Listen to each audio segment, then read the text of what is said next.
Conakry, 29 janvier 2018 au sommaire, la fin du 30e sommet de l'Union africaine à Addis Abeba. Le mandat du président Alpha Condé, couronné de succès, le coordonnateur de l'initiative africaine des énergies renouvelables, présente les résultats enregistrés. Élection communale du 4 février 2018, les candidats lisses sont sur le terrain pour mobiliser les électeurs. La CENI a eu des échanges avec les acteurs politiques pour faire le point sur les opérations de distribution des cartes d'électeurs. Promouvoir et encourager la lecture, le quartier Taouya Petit Lac vient de bénéficier d'une bibliothèque moderne. Ce point de lecture est réalisé grâce au commissariat général Conakry, capitale mondiale du livre. Mesdames, Messieurs, bonsoir. Merci de l'attention et bienvenue dans cette édition. Le 30e sommet de l'Union africaine s'est achevé ce lundi à Addis Abeba sur une note d'espoir. Le président de la République, coordonnateur de l'initiative africaine des énergies renouvelables, a fait le point sur les progrès enregistrés. Le président Alpha Condé a été félicité par ses pairs de l'Union africaine. Suivez le compte rendu de Sanassi Keita, envoyé spécial. L'initiative africaine pour les énergies renouvelables. Le président de la République de Guinée, coordinateur en charge de cet ambitieux projet africain pour l'énergie, fait le point sur l'avancée des travaux. L'initiative de l'Afrique sur les énergies renouvelables, AREI, est un effort transformationnel initié et mené par l'Afrique pour accélérer et intensifier l'exploitation de l'énorme potentiel du continent en matière d'énergie renouvelable. Soutenue par tous les chefs d'État du gouvernement africain, l'initiative a été lancée lors de la COP21 à Paris en 2015. L'AREI doit permettre à l'Afrique de passer rapidement à des systèmes modernes et accessibles de distribution d'énergie renouvelable et capables à la fois de fournir l'industrie et de satisfaire les populations actuellement privées d'accès aux services énergétiques modernes. L'initiative vise à atteindre au moins 10 gigawatts de capacité de production d'énergie renouvelable et additionnelle tournée vers les populations d'ici 2020, un accès universel à l'énergie par l'ajout d'au moins 300 gigawatts d'ici 2030. Par le biais de l'AREI, les pays africains prennent résolument les devants et indiquent le cap pour que l'Afrique devienne le premier continent des énergies renouvelables. Le Conseil, l'AREI est dirigé par un conseil d'administration dont les 5 régions sont représentées par 5 États membres et participent à l'AREI, l'Union européenne, l'Union africaine, la BAD, l'Union européenne et la France.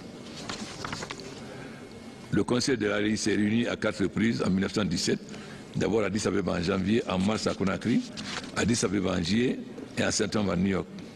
Les comptes rendus des réunions du Conseil d'administration sont joints à ce rapport. L'AREI a bénéficié de 6 millions d'euros de la France et d'1 million d'euros de l'Allemagne et de 3 millions pour son fonctionnement. Cet argent est déposé à la BAD. Des critères solides de l'AREI pour garantir l'appropriation par l'Afrique, des garanties sociales et environnementales, et l'accent mis sur l'accès à l'énergie et les solutions centrées sur les populations ont été formulés et approuvés par le Conseil. Il développe actuellement des procédures opérationnelles pour évaluer les projets d'attribution de l'AREI sur la base de ces critères. Le Conseil a approuvé à titre exceptionnel 19 projets lors de la réunion à Conakry, dont la capacité attendue est de 1,7 gigawatts pour un total de 4 milliards d'euros d'investissements planifiés. 2 milliards d'euros de ces investissements ont été engagés par les donateurs, dont 300 millions d'euros constituent des subventions de la Commission européenne.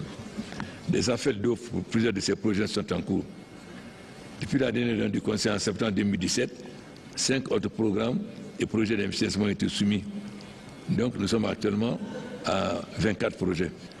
Ensuite, une première cartographie de l'initiative existante et des efforts en matière d'énergie renouvelable sur le continent est en cours, incluant le développement d'une méthodologie, d'une base de données et d'outils de visualisation. Une première compilation de 450 projets d'énergie renouvelable sur le continent sont dans le pipeline actuel à court et à moyen terme, correspondant à peu près à 50 gigawatts de capacité de production. Cette compilation est en cours de développement pour constituer la base de l'évaluation des projets pour l'attribution de l'AREI. Ensuite, le développement initial d'une méthodologie d'engagement avec les parties prenantes, y compris la société civile. Enfin, un plan de travail de 12 mois et le budget associé ont été élaborés et approuvés dans le principe par le Conseil. Des efforts initiaux pour clarifier les promesses de soutien financier des partenaires internationaux quant à l'engagement de 10 milliards de dollars pris à la COP21. Une réunion technique sur ce sujet avec des représentants des partenaires internationaux et des pays et institutions africaines a été organisé à Conakry en mars 2017, suivi d'une demande pour une comptabilité détaillée par tous les partenaires. L'UDI attend toujours les réponses de ces partenaires. Au cours de l'année 2018, l'ARI passera de la phase intérimaire d'établissement à celle de pleine exploitation. Pour la première moitié de 2018, cela signifie renforcement de l'unité indépendante de mise en œuvre par le recrutement de son chef et de son personnel, la poursuite de la cartographie de l'évaluation des initiatives actives externes en Afrique, l'organisation planifiée des 5 consultations régionales dans chacune des 5 régions, impliquant les gouvernements et les parties prenantes dans les 55 pays africains, afin de consolider l'ARI au niveau des pays, identifier les opportunités, enlever les obstacles et améliorer la collaboration entre les pays. Lancer des travaux concrets au niveau national pour jeter les bases de politiques et d'incitations ambitieuses susceptibles de générer des investissements nouveaux et supplémentaires importants. Sensibiliser à l'international et établir des partenariats stratégiques sud-sud, nord-sud et trilatéraux, incluant la mobilisation des fonds supplémentaires. Lancer des consultations multiparties et développer des modèles participatifs d'engagement. Poursuivre l'identification et l'évaluation du portefeuille d'énergie renouvelable à court et moyen terme, allant au-delà des 450 projets, afin de mobiliser un soutien financier pour des projets alignés sur les critères de l'ARI pour atteindre l'objectif de 10 gigawatts d'ici 2020. Concernant la phase 2018-2020 de l'initiative africaine pour les énergies renouvelables, le coordinateur souligne. Les prochaines étapes concernant la phase 2018-2020. Plus tard, au cours de l'année 2018, l'ARI va progresser, se concentrer sur la mise en œuvre de la deuxième phase d'initiative 2020-2030. Les 2 prochaines années jetteront les bases des mesures véritablement transformatrices visant à ajouter d'ici 2030 au moins 2 fois la capacité totale installée sur le continent grâce aux énergies renouvelables. L'ARI entend permettre une révolution ascendante en matière d'énergie renouvelable où les ménages, des communautés, des coopératives, des écoles, des hôpitaux, les municipalités ainsi que les petites et grandes entreprises et les services publics partout deviennent à la fois producteurs et consommateurs d'énergie renouvelable. Cela suppose la mise en place de politiques et de mesures d'incitation qui permettront à des centaines de milliers, voire des millions de projets d'énergie renouvelable de démarrer sur le continent. Cela signifie l'identification des pays africains désireux d'être précurseurs dans la planification vers de 100% énergie renouvelable et la mise en œuvre du plan d'action ARI au niveau national. L'engagement est accru avec les partenaires internationaux pour garantir que leur promesse de dons faite à Paris en 2015 d'un montant de 10 milliards d'ici 2020 soit effective et conforme aux critères de l'ARI avec un impact supplémentaire certain sur le statu quo. La mise en œuvre de l'ARI, cadre stratégique puissant, qui engagera les pays africains à mettre en place des mesures d'incitation et des politiques qui permettront une accélération sans précédent des projets d'énergie renouvelable sur le terrain. Le déploiement de nouveaux modèles d'entreprises participatives permettant à une diversité d'acteurs à différentes échelles de devenir à la fois consommateurs et producteurs d'énergie. La mobilisation du financement public international supplémentaire requis pour des politiques et des mesures incitatives ambitieuses susceptibles d'entraîner des niveaux sans précédent d'investissement privé et public dans les énergies renouvelables. L'ARI est à présent sur la bonne voie pour permettre aux pays africains de prendre des mesures audacieuses. En tant que coordinateur des énergies renouvelables et président du conseil d'administration, je suis comblé de voir l'Afrique prendre le leadership sur la scène mondiale à travers l'appropriation des systèmes d'énergie renouvelables et décentralisés et autres réseaux intelligents. Notre dernier conseil s'est réuni avant-hier et nous sommes tombés d'accord sur la finalisation de la gouvernance de l'ARI. Nous avons adopté des thèmes de référence pour le recrutement du directeur permanent. Un cabinet sera choisi par la BAD qui recevra les CV. Il sélectionnera 15 et soumettra les 15 à la BAD et au commissaire d'experts que nous avons désigné, qui présenteront 5 au conseil d'administration. Nous espérons que le directeur sera recruté d'ici fin mars. Et ensuite, nous avons adopté le programme et le budget de l'ARI. L'objectif de ce projet est surtout de satisfaire les besoins fondamentaux des populations africaines en matière d'énergie. Le sommet de l'Union africaine à Addis Abeba, plusieurs questions ont été débattues, notamment les conflits sur le continent, la réforme de l'institution et la lutte contre la corruption. Autre fait marquant de cette rencontre, c'est le passage de témoin du président Alpha Condé à son homologue rwandais Paul Kagame à la tête de l'Union africaine. Au dire de nombreux observateurs, le mandat du président Alpha Condé a été couronné de succès. Aboubakar Kamara, depuis Addis Abeba. Hier, le président guinéen, le professeur Alpha Condé, a quitté le perchoir de l'Union africaine sous des applaudissements nourris. Tout le monde ici pense et dit qu'il a réussi sa mission. Son successeur le trouve comme étant un grand maître, d'ailleurs, qui l'inspire. C'est pourquoi il va rester au niveau du bureau de l'Union africaine en occupant un poste de vice-président. Il y a aussi Antonio Guterres qui a parlé du côté panafricaniste du chef de l'État guinéen, tout comme d'ailleurs les 5 nouveaux chefs d'État africains qui ont eu droit à leur première prise de parole dans l'enceinte. Le Libérien George Weah a été très applaudi. Il y a eu aussi l'intervention du Zimbabwéen, le président de la transition au Zimbabwe, qui a donné les nouvelles sur Robert Mugabe, qui serait en sécurité, qu'il est considéré encore comme une icône. Il y a Patrice Talon du Bénin aussi, qui était très content de se retrouver parmi ces pères africains. L'Angolais Joao Lorenzo aussi était très content. Aussi, il y a eu le Somalien. Tous ont loué la grandeur d'âme du chef de l'État guinéen. Alpha Condé quitte l'Union africaine à un moment crucial de l'Union. La zone de libre-échange est déjà terminée. C'était confié au président Youssoufou du Niger. Il y a le ciel africain aussi qui est pratiquement ouvert, maintenant très avancé. Il reste maintenant à faire évoluer la réforme institutionnelle. Hier, la question a pris les chefs d'État en huis clos des heures durant parce que tout simplement, il y a encore quelques réglages. Les pays de la SADC ne sont pas encore, ont des réserves sur le mécanisme de prélèvement de la taxe à l'importation des 0,2%. Mais tout le monde ici est confiant. Donc c'est un sommet réussi pour l'Afrique et aussi un grand success story pour la Guinée, pour le professeur Alpha Condé. Merci Aboubakar Kamara. À marge des travaux du sommet de l'Union africaine, une présentation sur la lutte contre la faim et l'immigration s'est tenue au siège de l'institution panafricaine. Les champions ont abordé également des questions du genre et de réforme de l'Union africaine. Les travaux ont été dirigés par le président de la République, professeur Alpha Condé. Le point avec Mohamed Amin Solano. C'est une petite révolution au sein de l'Union africaine. Le concept des champions est présenté par de nombreux diplomates de l'organisation comme novateur dans la gestion des problèmes du continent. Dans cette salle, la politique africaine de la question du genre est examinée par la Commission et des chefs d'État, un sujet complexe auquel des experts apportent un début de solution.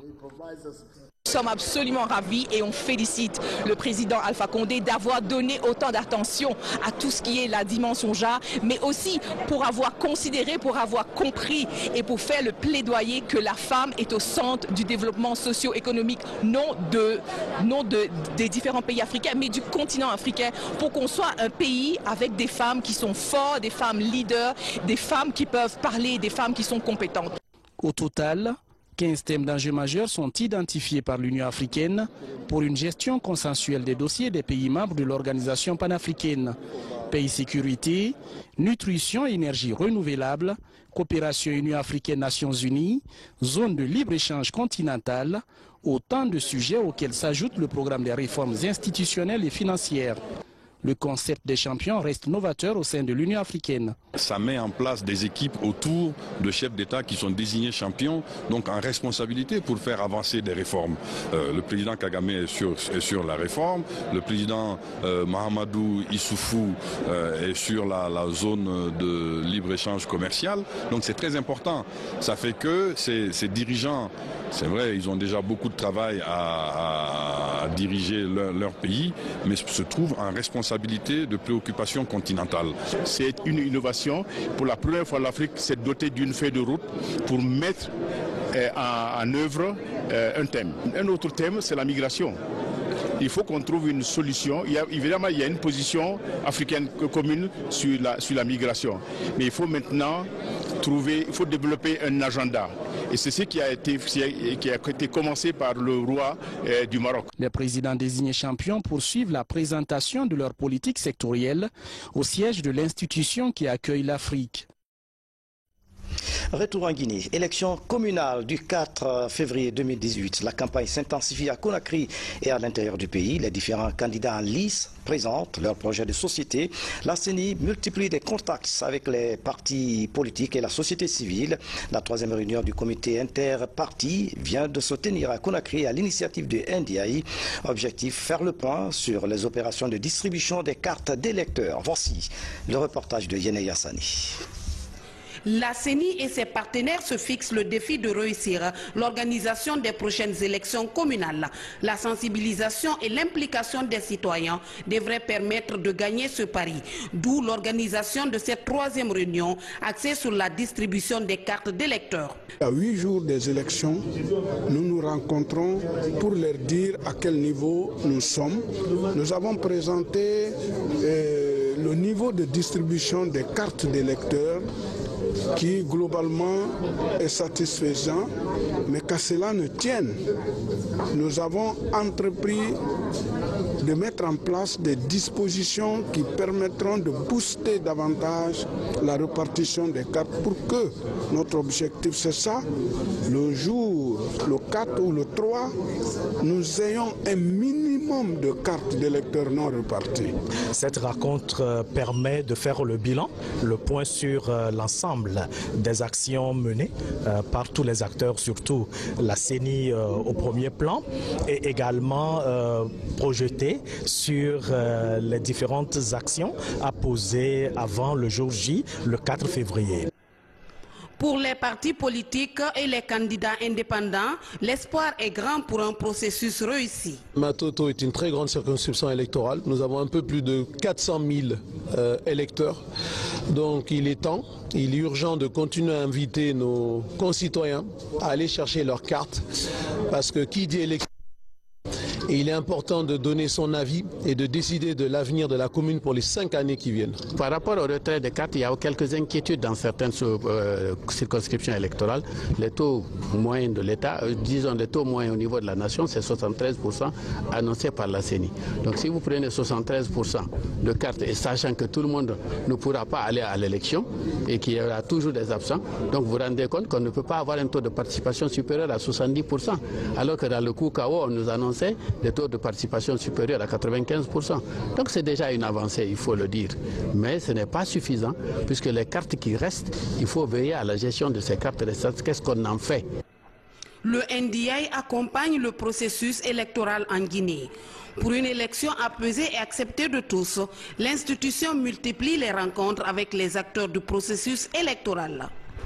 Maintenir la quiétude sociale avant, pendant et après les élections communales, la question préoccupe les acteurs de la société civile. Pour réussir ce pari, la société civile entend mobiliser les jeunes des 5 communes de Conakry pour une campagne d'information et de sensibilisation. Fatima Diallo, Abdel Diallo, reportage.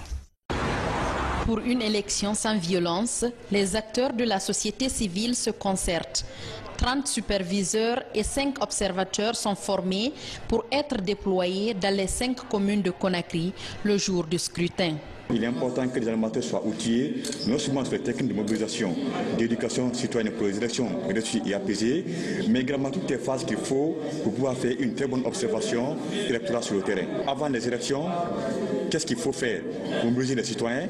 Par exemple, dans la mobilisation des citoyens pour retrait de carte d'électeur, dans la mobilisation des citoyens pour qu'ils puissent voter massivement le jour du scrutin. Et pendant les élections, c'est pour aller au niveau des bureaux de vote, faire le constat réel par rapport à ce qui se passe sur le terrain, qu'on va appeler ici l'observation électorale. Et après les élections, ils vont mener toujours des campagnes de sensibilisation pour que les citoyens puissent accepter le résultat. Pour réussir ce rendez-vous, les initiateurs comptent sur l'objectivité et la neutralité des agents dans les différentes activités. Ce sont des jeunes qui ont d'ailleurs l'expérience de participer, on vient de le dire tout de suite, à titre non seulement d'observateur, mais de sensibilisateur des jeunes Guinéens à à participer à des élections libres. L'implication de la société civile dans le processus électoral rassure les électeurs sur le respect de leur vote.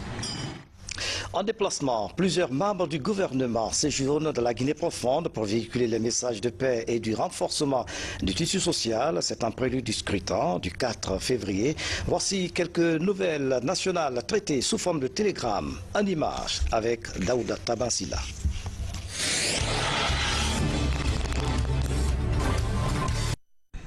Grâce aux multiples efforts de sensibilisation, la préfecture de Guékédou retrouve son image d'antan, de cité cosmopolite et de paix.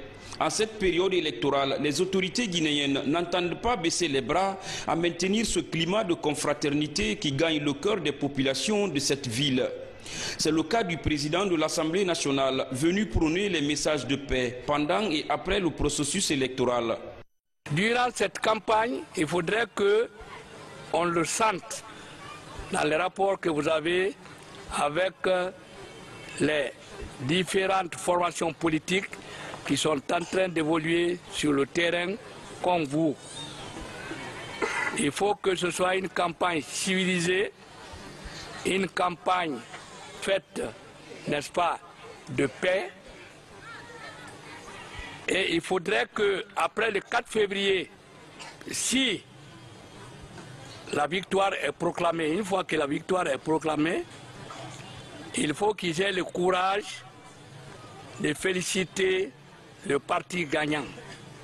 C'est de cette façon seulement que nous allons prouver à Guéguédou que dans cette cité qui est commune à chacun de nous, qui nous appartient à nous tous, il y a maintenant la paix.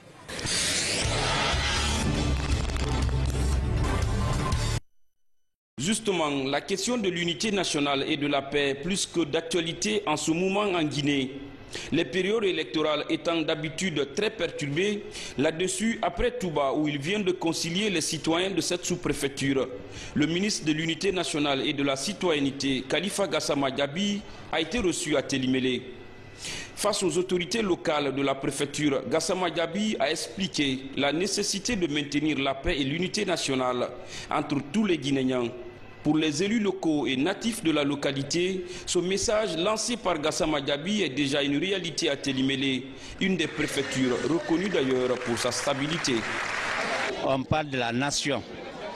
Cette nation ne peut se consolider que quand les composantes sont unies, quand les composantes sont solidaires, quand les composantes mènent une même action dans l'intérêt de notre pays. Et pratiquement, s'il y a la division, vous comprendrez que chacun va être positionné de son côté et il n'y aura pas la cohésion sociale. Et sans cohésion sociale, on ne parlera pas de progrès, on ne parlera pas de développement.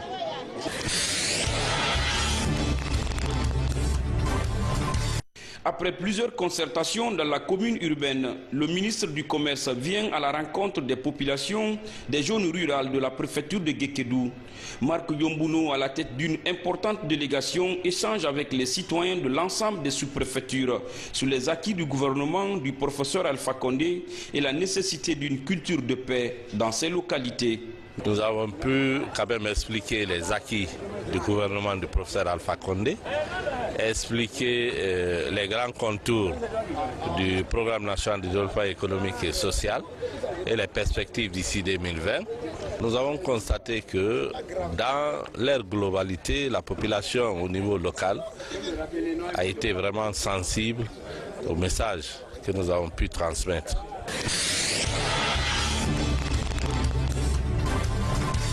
Au compte de sa deuxième tournée de sensibilisation dans le Sankaran, le ministre de l'économie et des finances est au contact des populations à la base. De Solaya jusqu'à Tiro, en passant par Kalia, Sandenia, Soulemania, Bendou, Tindo, Banya, partout, l'émissaire du chef de l'État a rappelé les acquis du gouvernement avant d'exhorter les citoyens à maintenir un climat de paix en vue d'une élection libre et apaisée. Pour moi, c'est très positif de pouvoir également voir nos populations dans ces zones, échanger avec elles sur leurs besoins, qu'elles expriment de manière d'ailleurs très claire. L'appel, comme vous le dites, c'est évidemment un appel à la paix, à la sérénité et au calme et au respect, je dirais, de tout un chacun pour le vote, pour que ça se passe dans les meilleures conditions possibles. On ne change pas de sujet. Paix et unité nationale. Le ministre de la Communication rentre d'une tournée de sensibilisation à la préfecture de Bofa. Rachid Ndiaye, accompagné de son chef de cabinet Haïa Mariama Dubreka Kamara, a sillonné plusieurs localités. Partout, il a invité les citoyens à cultiver la paix et la cohésion sociale. Il a mis l'occasion à profit pour mettre un accent sur les acquis de la gouvernance. Alpha Condé, Mamadou Salihou Diallo sur les pas du ministre. Dans cet écran de poussière s'ébranle la mission gouvernementale conduite par le ministre de la Communication. Après un long périple, Rachid Ndiaye et sa suite arrivent dans la sous-préfecture de Lissou. Sur place, c'est une population à liesse qui reçoit le ministre parrain de la préfecture de Bofa. Rachid Ndiaye est venu échanger avec la population de cette localité sur les réalisations faites par le gouvernement durant ces dernières années. C'est une campagne de promotion d'un certain nombre de valeurs qui nous sont communes aujourd'hui, des valeurs en termes de gouvernance, des valeurs en termes politiques et en même temps recenser les principales préoccupations des populations pour mieux rationaliser la réponse que le gouvernement peut donner. Parce que comme je le dis toujours, le gouvernement gouverne pour les populations et les populations ont besoin d'un cadre dans lequel on enregistre l'amélioration de leurs conditions de vie, l'insertion économique et sociale des populations. Et vous savez, on apprend beaucoup avec ces populations. Les ressortissants traduisent aussi les changements qui sont pour eux perspectives au quotidien. Dans cette localité, plusieurs réalisations sont faites pour améliorer les conditions de vie de la communauté. C'est pourquoi les populations étaient attentives au message du ministre parrain de la préfecture de Bofa. C'est que ces populations reconnaissent ces changements-là au niveau de toutes les localités que nous avions fréquentées. C'est une expression tangible de joie, mais aussi basée sur la vérité. Parce que ce n'est pas des inventions, c'est les choses qu'on a vues. On a vu de l'électricité, on a vu de l'eau, on a vu des forages, on a vu des centres de santé. Le gouvernement prévoit beaucoup de choses, beaucoup d'infrastructures dans cette localité.